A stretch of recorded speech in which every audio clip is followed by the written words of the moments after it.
সাপোর্টাররা হয়তো অনেক কিছু বলে, কিন্তু জিতলে সাপোর্টাররা ভুলে যায়। কিন্তু এই যে সিচুয়েশন ম্যাচের পরই যে কন্টিনিউয়াসলি চলছে লাস্ট দুটো ম্যাচে, এইগুলো একটু খারাপ লাগছে। কিন্তু আমার মনে হয় এটার পুরো মোহনবাগানের কর্মকর্তাদের একটু দায় আছে, কারণ তারা চাইলে এই সিচুয়েশনটাকে একটু হালকা করতে পারতো, কারণ ওরা জানে কেন যায়নি। দর্শকরা তাদের অ্যাঙ্গেল থেকে, তাদের মনের ক্ষোভ থেকে সেটা করছে সেটা, কিন্তু আমি দর্শকরা কি করছে আমার খেলায় সেটা প্রভাব পড়বে এটা কখনোই আমি চাইবো না একজন খেলোয়াড় হিসেবে। তো সুতরাং খেলোয়াড়েরা খেলোয়াড়ের মতো থাকবে, এবং আমার যেটা মনে হয় মোহনবাগান সমর্থক বা দর্শক খেলোয়াড়েরা জিতে এই জয়টা উৎসর্গ করবে দর্শকদের, যদি তারা করতে পারে এটাই তাদের কাজ হবে। অস্ট্রেলিয়ান প্লেয়ারদের রেখে দিয়ে যদি অন্য প্লেয়াররা যদি ট্রাভেল করতো, আমার মনে হয় এই প্রবলেমটা ফেস করতো না।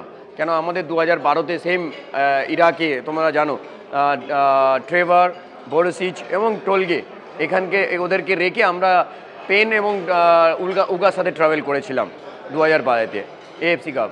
ইরাক এর আগে আমরা খেলতে গেছিলাম, আমাদের অস্ট্রেলিয়ানরা খেলতে যায়নি ইস্ট বেঙ্গলের, কিন্তু আমরা গেছিলাম খেলতে। আমরা এই মেহতাব, এলবিটো সবাই ছিলাম তখন। দেখো ক্লাবটা তো আগে না, তুমি যে গেলে না, খেললে না, আজকে তো সাসপেন্ড হলো।